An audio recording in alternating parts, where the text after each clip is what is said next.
Birmingham. But inshallah ta'ala, it'll be a wonderful evening, bi'idhnillahi ta'ala. I'm very happy, honestly, to be here. I like to go to communities normally that others don't really go to, right? I would say this is very similar to maybe 3 years ago. 3 years ago, I did a similar university tour and I went all the way to Plymouth. Plymouth is the other side of the world, right? Right at the end of the UK, 5 hours from where we are. But they said no one ever goes to them. And because of that, I think it's important to go. And even subhanAllah, the brothers, from what they said to the other lads who work in the charity, that no one ever comes to this place. Sahih is in the middle of nowhere. May Allah Azza wa Jalla bless every single one of you guys for taking the time out to benefit. And I ask Allah to increase you all in knowledge. I picked Surah Yusuf, my brothers and my sisters, as you guys can see on the screen. This is the same chapter that I picked 3 years ago as well, because of how relevant it is. Non-Muslims, Muslims, non-practicing, practicing, everybody can relate to Surah Yusuf. You feel forsaken. If you go into the first screen, if you feel forsaken, the next one. You feel forsaken, you feel abandoned, you feel betrayed, stabbed in the back, whatever the case might be. There are so many gems and pearls that we can take away for the sake of parenting, right? Someone who may be infatuated, lovesick, tangled in something that is haram, which he is struggling to let go. Surah Yusuf. Thrown into prison. Surah Yusuf. Right? We sat here all the way till Fajr. What time is Fajr? Yeah. 5:30. We sat here all the way till Fajr. Going through Surah Yusuf, we still wouldn't be able to give it its justice. We wouldn't be able to give it its justice. Because of how many benefits and gems can be extrapolated from Surah Yusuf. Right? You can see on the screen the statement of Abu al-Abbas ibn Ata. لا يسمع سورة يوسف محزون إذا استراح إليها. Never does one, my brothers and my sisters, who's feeling sad and down, right? He listens to Surah Yusuf with reflection, except that he will find comfort in it. Except that he will find comfort in it. Many a time, my brothers and my sisters, we might treat the Quran as an outdated history book that we leave on the shelves collecting dust. I will go as far as saying a secular approach that we might have to the Quran. We might only use it for certain things that we run into, as opposed to the Quran being centralized in our lives. Every aspect, and you'll be surprised, every aspect of your life can be linked back to the Quran and the Sunnah of the Messenger sallallahu alaihi wasallam. Right? It engages with the quickly changing reality on the ground. And this was also the case in the time of the companions. Right? It was a live commentary of the quickly changing reality on the ground and what was happening with the companions.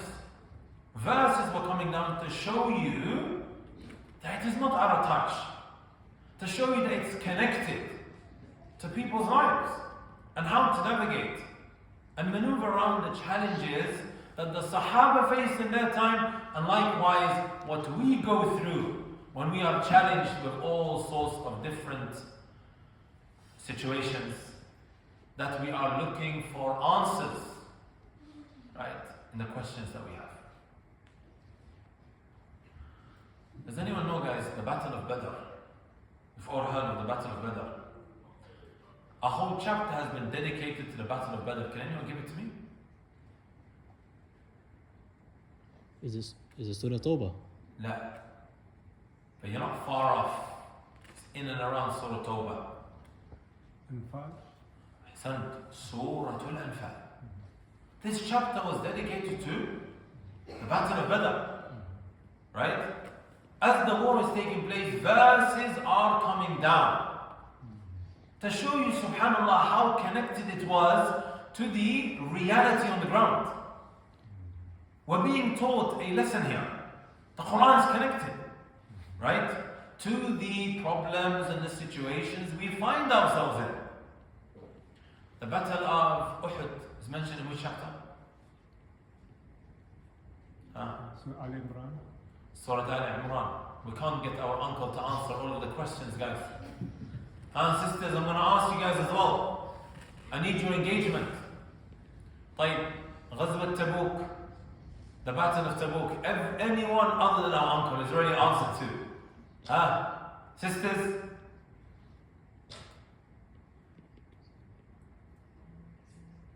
Brothers? Guys? Come on. Which chapter speaks about the Battle of Tabuk? Surah Tawbah. He said this earlier, but for a different battle. And finally, my brothers and my sisters, Surah Al-Ahzab. This time I'm going to give you guys the chapter. The chapter of Ahzab covers which battle? Ahsant. Also, the Battle of Ahzab. Proofs in the pudding. Right? When the different factions from amongst the disbelievers, they all formed a coalition to wipe out Prophet Muhammad sallallahu alayhi wasallam and his companions, right? We were even told, وَبَلَغَتِ الْقُلُوبُ الْحَنَاجِرِ. The hearts reached the throats. وَبَلَغَتِ الْقُلُوبُ الْحَنَاجِرِ وَتَظُنُّونَ بِاللَّهِ الظُّنُونَ. And they began to think a certain way about Allah. هُنَالِكَ ابْتُلِيَ الْمُؤْمِنُونَ. It is there where the believers were severely tested. They were triumphed. It wasn't an easy experience. Imagine being surrounded. You're about to get wiped out. And then Salman al-Farisi comes out with an idea. Right? That maybe even the greatest of minds today would not have been able to come out with. So this battle that I just mentioned, guys, what does it remind you of today? Right? Different factions from amongst the disbelievers who are trying to wipe out. Sisters, I think someone shouted out, or was it someone else? Guys, what does it remind you of today? That which we see unraveling and unfolding right before our eyes. Yeah. Government is like coming against Muslims. Ahsant. Who else? Who? Ahsant. When you look at what's happening in Gaza, you had so many of these different countries, guys, all come together in order to wipe out our Palestinian brothers and sisters. Right? How do you think we're able to manage with a lot of that which we see happening if it wasn't for the Quran? Many of that which we see, wallahi al-azim, my brothers and my sisters, we were already told how the hypocrites believe, how the hypocrites operate. Surah Al-Ahzab literally exposes them. Sometimes I think to myself, especially when I'm surfing Twitter, right? I'm surfing Twitter, or X they call it now. Thinking to myself, like if you want to see the munafiqun, the hypocrites that Allah was speaking about in Surah Tawbah, Surah Al-Ahzab, and others, is literally right there. Like you think to yourself, how did it reach this point? Right? So the Quran, my brothers and sisters, is there to help us navigate and maneuver around many of the problems we might be faced with. Right? And likewise, Surah Yusuf, indeed, it is my favorite chapter from the Quran. It is my favorite surah from the Quran. It really is.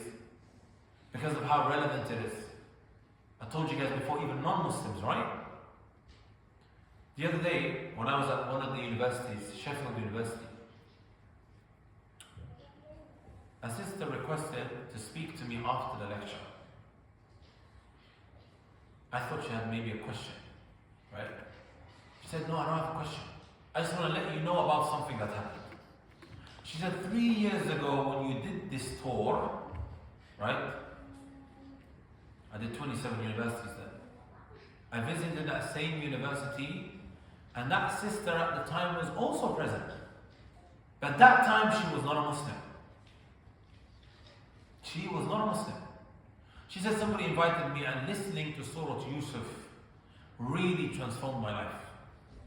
And here she is, not only a Muslim, but a practicing Muslim who has become vice president of the Islamic Society, ISOC. Right? Quran's there as a guidance, guys. It really, really is. Right? There are so many lessons that we can take away, and like I said, we're not going to be able to give it its due justice. Right? So let's be here, inshallah ta'ala. We may have come here with different intentions, but at least we have the intention. Let me use the Quran as a guidance to help me transform my life, to better myself. It doesn't matter to me, guys, when I say, and I mean this when I say this, it doesn't matter to me when or where you are at in your journey to Allah. When I go to the university, I say to them, I don't care if you're the biggest drug dealer on campus. Even if you're the biggest drug dealer on campus, that doesn't matter to me right now. While you are here in this lecture, or someone who's partying, carrying out all types of evil and wrongdoings. Right? That doesn't matter to me at this moment in time. Because we all have a turning point. And there's no greater turning point, my brothers and my sisters, than when being engaged with the Quran and starting with that. Right? At least let's tweak the intention. I'm going to walk away here, right, trying to better myself, whoever I am, young, old, male, female, Muslim, non-Muslim, right? Because I know Surah Yusuf or Prophet Yusuf was also mentioned in the Bible, as Prophet Joseph, right? The First and the Second Testament, or the Old Testament, or they call it the New and the Old Testament. And his father, what was his father's name? Yaqub, also known as Jacob. No. What's your name, Akhi? Kian. Thank you, Kian. Before I stand over the three main talking points of Surah Yusuf, there are three main talking points that I want to share with every single one of you guys today. Right? I want to quickly go through a timeline of Surah Yusuf. So you have at least the sequence of events, right, in your mind as we are going through Surah Yusuf. Otherwise you won't have any idea what happened in this chapter. And I'll just be giving you a bunch of benefits and you might not be able to contextualize that. A quick timeline, brothers and sisters, of Surah Yusuf. It starts off with a dream. It starts off with a dream. Right? It's already 7:45. What time did we start? We started later. Huh? We started 30 past, huh? I remember Isha was at 7. I said to myself, I've been speaking already 45 minutes. Three main talking points. It starts off with a dream. Yusuf alayhi salatu wasalam, he sees a dream. 11 stars, the sun and the moon. The 11 stars and the sun and the moon all prostrated him. What were the 11 stars? It was an exemplification of what? His 11 brothers. The sun, the father, the moon, his mother. But he didn't know that. Or he didn't know what it meant. He sees 11 stars, the sun and the moon all prostrated him. Would you like it turned off? And it looks like fire is dropping from the sky, Sheikh. As long as I don't burn it, it's fine. Huh?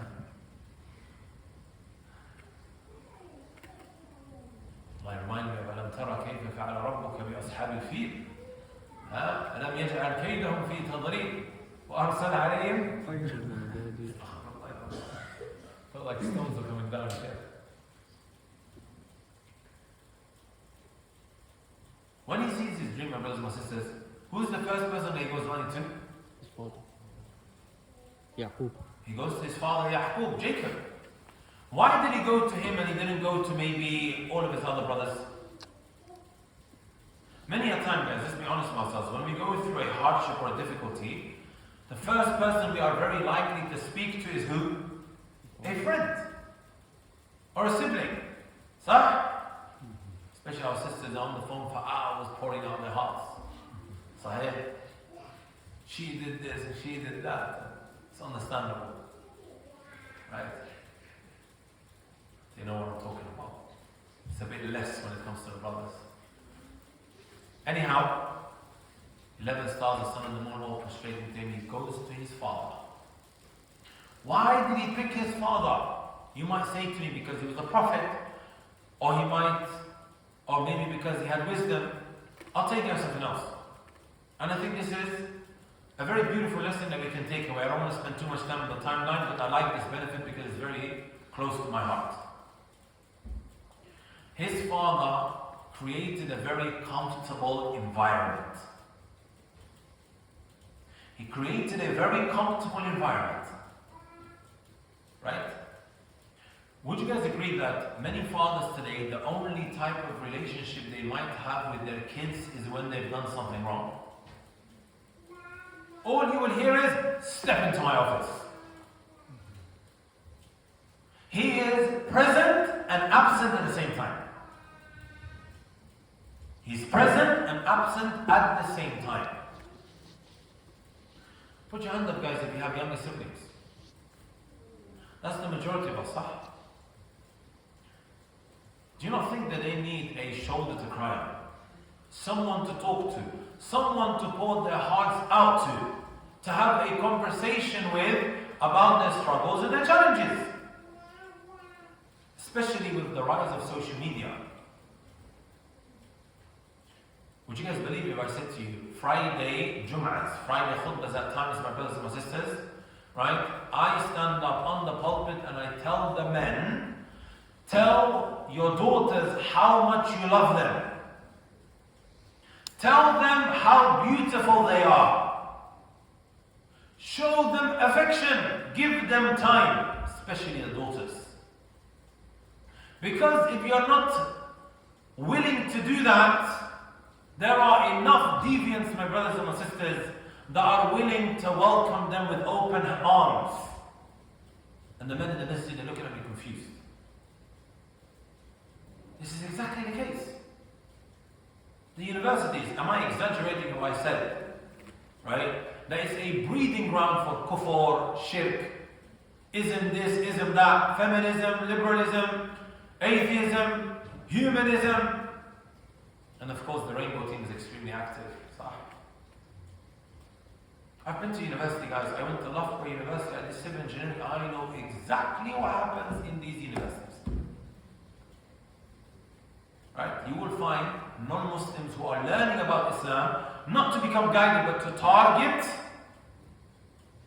vulnerable Muslims who are on edge. Right? Using these doubts to pierce through their hearts. It happens. So there are thoughts that come to mind at times. Sometimes, subhanAllah, you'll come across certain situations where a child has come to school or has gone to university now, he's gone back home and he's all confused. And then the parent calls me and says, I need you to come and read ruqya on my son. I believe he has a jinn. No, he hasn't got a jinn. He just simply doesn't know and he's asking you these questions. He has doubts. This is the environment that we live in. It's not jinn. Or many times we say, straight he's got evil eye, he's got eye. No, the guy has doubts. We send them to these schools and they are bound to be pierced with these doubts. So as siblings, if the father is not fulfilling that role, you have to be ready to put your arms around their shoulders. Right? Ready to make that environment comfortable for them. So moving on very, very quickly, my brothers and my sisters. I know that was just me digressing, but I thought I'd quickly mention that. No, go ahead. SubhanAllah, Yaqub, he says to Yusuf alayhi salatu wasalam, don't tell this dream to anyone. By the way, I'm going to give you guys this PowerPoint as an ebook. I'm going to be sharing it with you guys, inshallah ta'ala. I don't know if our auntie there, she's taking pictures of it. Auntie, you're going to have it on your phone. It's fine. But I'll save you that time. Yeah? You'll have the ebook, which is free, and you can have it on your phone, inshallah ta'ala. Yes. Yaqub says to Yusuf, don't tell this dream to anyone. Why? Because they will begin to plot against you. Out of envy and jealousy. Out of envy and jealousy. Are you brothers and sisters with me? Subhanallah, jealousy led them to wanting to kill him. Uqtulu Yusuf. But eventually they agreed to throw him in a well. He's thrown into a well, my brothers and my sisters. Right, as you guys can see on the screen. Number 3, he's eventually sold into the slave trade. While all of this is happening, my brothers and my sisters, Yusuf is going through a lot of hardship and pain. He's going through a lot of hardship and pain. And his father Yaqub is actually heartbroken. Right? He's heartbroken as all of this is happening. Let me ask you all a question. Why isn't Allah stopping this?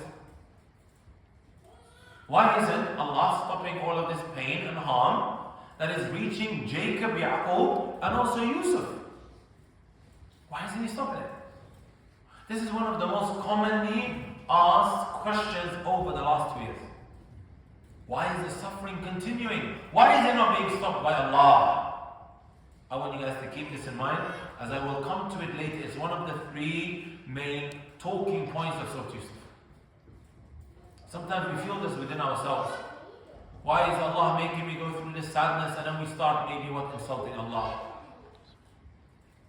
Right? I'm going to come on to that.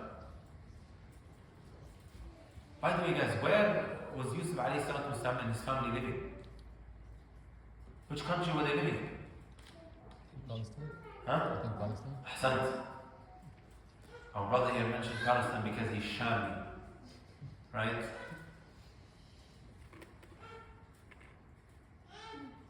When he was thrown into the well, my brothers and sisters, this was in Palestine.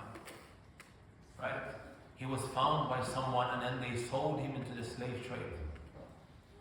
Which eventually brought him where? Egypt. They didn't have Virgin Atlantic, guys. Or Qatar Airways. Or British Airways. No. He was driven on one of these caravans. Subhanallah. He was driven in one of these caravans. Allahu Ta'ala. Can you imagine a young man going through all of these difficulties? Right?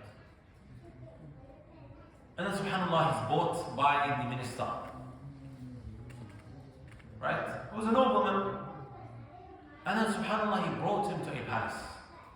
Now quickly, my brothers, look where he was, look where he is right now. Right? Look where he was, look where he is right now. The fortune, subhanallah. As he grows older, my brothers and my sisters, there is a lady that seduces him. She is the wife of the minister. She's going crazy over Yusuf alayhi salatu wasalam because he was extremely handsome. Right? He was granted half the beauty of mankind. That's why she lost her mind. Right? Where's the other half, guys?